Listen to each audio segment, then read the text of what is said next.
on lâche pas l'affaire, parce qu'on est trop tenace, il n'y a rien à faire, on lâche rien. Bonjour, mardi 29 mars, retour sur la réunion des représentants de proximité d'hier matin. On va commencer par une première revendication satisfaite de la CGT. Des places de parking seront disponibles pour l'ensemble des salariés du CESAM 13 à Aix, à l'image du travail qui a été fait par notre syndicat pour les agents d'Aix-Mansart il n'y a pas si longtemps. C'est quelquefois un travail de longue haleine et on a obtenu la création il y a un mois d'un parking à Saint-Louis après des mois de discussions. Même si le nombre de places n'est pas suffisant, c'est une victoire pour le personnel. Autre thème abordé, celui du pouvoir d'achat. Pour la CGT, le sujet c'est plutôt l'augmentation des salaires.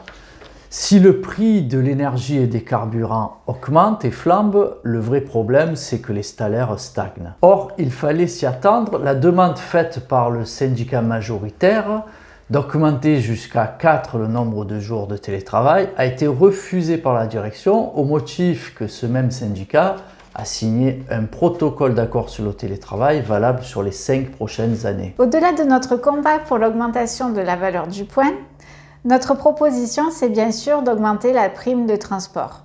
Mais à ce sujet, la direction ne veut rien entendre puisqu'elle nous dit que c'est national. On a donc insisté sur la prise en charge des transports en commun, qui elle est possible localement, mais encore une fois, la réponse est non. Pourtant, à Nantes, grâce à l'action de la CGT qui est majoritaire à la CEPAM 44, il y a eu une revalorisation de la participation à l'abonnement transport en commun. Dans notre département, ça fait quelques années qu'on revendique aussi la possibilité de travailler sur un site de l'assurance maladie près de chez soi.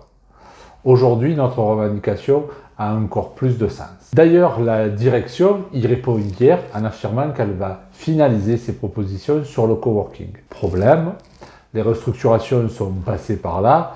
Malheureusement, la CGT était la seule à s'y opposer et de ce fait, de nombreux sites ont fermé. Donc on va suivre ça de près. Tout ça est en rapport avec l'élection de vos représentants au conseil de la CEPAM 13, puisqu'ils participent aux discussions et à l'argumentaire pour ou contre la fermeture des sites de l'assurance maladie dans le département. Vos élus doivent vous tenir au courant des décisions qui vous concernent directement. Exemple ces derniers mois avec la fermeture de Saint-Louis. On a été les seuls à vous informer et à défendre vos intérêts. Le scrutin aura lieu du 28 avril au 3 mai, mais bon, on en reparlera plus tard. En attendant, vous pouvez dès à présent vérifier sur intranet dans la rubrique RH que vous figurez bien sur les listes électorales. Vous avez jusqu'à ce jeudi 31 mars 16h pour porter réclamation auprès de la direction si jamais vous n'étiez pas inscrit ou s'il y avait des modifications à apporter.